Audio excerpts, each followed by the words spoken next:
పవిత్ర హజ్ యాత్రకు వెళ్లిన ఆంధ్రప్రదేశ్ యాత్రికులు మదీనాలో ఇబ్బందులు ఎదుర్కొంటున్నారు. సుమారు 170 మంది గత 4 రోజులుగా నరకయాతన అనుభవిస్తున్నారు. యాత్రకు వెళ్లిన వారికి సంబంధించిన లగేజ్ ఇంకా చేరకపోవడంతో కనీసం మార్చుకోవడానికి బట్టలు కూడా లేని దీనస్థితిలో ఉన్నారు. దీనిపై ఎమ్మెల్సీ ఇషాక్ బాషా తీవ్రంగా స్పందించారు. హజ్ కమిటీ తీరుపై ఆగ్రహం వ్యక్తం చేశారు. రాష్ట్ర ప్రభుత్వం తక్షణమే ఈ వ్యవహారంపై జోక్యం చేసుకోవాలని డిమాండ్ చేశారు. तमाम गवर्नमेंट लोगों को मैं तुम्हारे जरिए से पूछता हूँ, कोई लोग एहराम की हालत में रहेंगे, कोई लोग मामूल कपड़े में रहेंगे। 19 से आज तक, आज 23 तारीख है, 4 दिन से वो लोग आग के कपड़े से क्या हालत होगी उनकी, ये जिम्मेदारी किन्हीं की होगी? हज कमेटी क्या कर रही समझ में नहीं आ रहा हमारे। वो लोग अपने आपस में अपने पोस्टों के वास्ते लड़ाई झगड़ा बस यही कर रहे हैं। मैं सीधा गवर्नमेंट को पूछता हूँ, आप मुसलमानों के मदद करने हैं या ख़राब करने हैं? मदद करना चाहते हैं, खुल्लम खुल्ला फैसिलिटी बनाइए और तकलीफ को दूर करिए।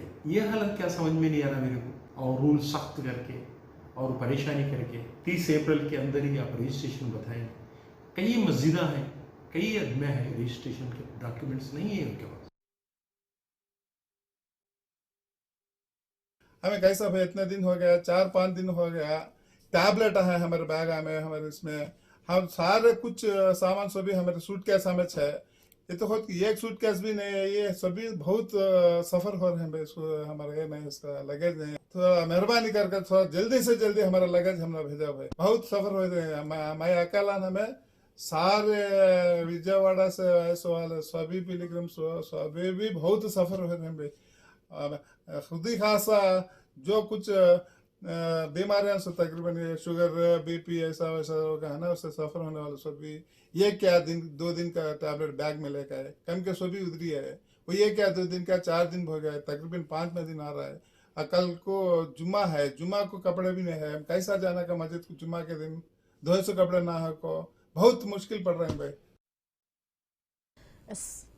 పవిత్ర హజ్ యాత్రకు వెళ్లిన ఆంధ్రప్రదేశ్ యాత్రికులు మదీనాలో అయితే ఇబ్బందులు ఎదుర్కొన్నారు. ఇక సుమారు 170 మంది గత 4 రోజులుగా అయితే నరకయాతన అనుభవిస్తున్నారు. రైట్, ఇక ఇదే అంశానికి సంబంధించి మరింత సమాచారం మా ప్రతినిధి కిషోర్ అందిస్తారు.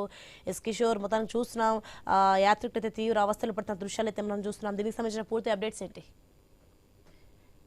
ఇటు ఆంధ్రప్రదేశ్ నుంచి వెళ్ళినటువంటి 170 మంది హజ్ యాత్రికులు వారి లగేజీలు వారికి సరైన సమయంలో అందకపోవడంతో గత 4-5 రోజులుగా కూడా కట్టుబట్టలతోటే అక్కడ యాత్రలో పాల్గొంటున్న పరిస్థితి కనపడుతుంది. దీనికి సంబంధించి ఇటు వైసీపీకి చెందినటువంటి ఎమ్మెల్సీ ఇషాక్ బాషా కూడా స్పందించారు.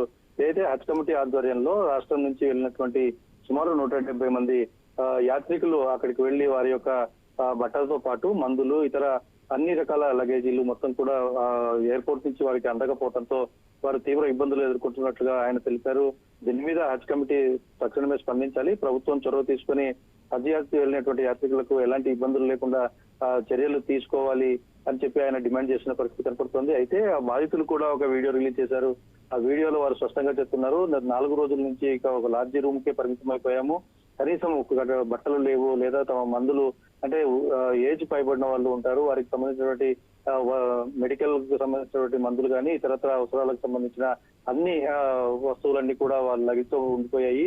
ఆ లగేజీ తమకు అందకపోవడంతో చాలా తీవ్ర ఇబ్బందులు ఎదుర్కొంటున్నాము, తక్షణమే ప్రభుత్వం స్పందించి తమకు తక్షణ సహాయం అందించాలి, తమ లగేజ్ తమ వద్దకు వచ్చే విధంగా ఏర్పాటు చేయాలని వారు విజ్ఞప్తి చేస్తున్నారు. ఏది ఏమైనప్పటికీ కూడా ఆంధ్రప్రదేశ్ రాష్ట్ర ప్రభుత్వం అత్యంత ప్రతిష్టాత్మకంగా ఇటు హజ్ యాత్రకు వెళ్ళేటువంటి మైనారిటీల కోసం ఏర్పాటు చేసినటువంటి యొక్క సదుపాయం నేపథ్యంలో వాటిలో ఉన్నటువంటి నిర్వహణ లోపం కారణంగా యాత్రికులు ఇబ్బంది పడుతున్నట్లుగా తెలుస్తోంది. దీని మీద యాత్రకు వెళ్లిన యాత్రికులు కూడా ఆందోళన వ్యక్తం చేస్తున్నారు. ప్రభుత్వం స్పందించాలని చెప్పి వారు కోరుకుంటున్న పరిస్థితి. Right, thanks for information Kishore.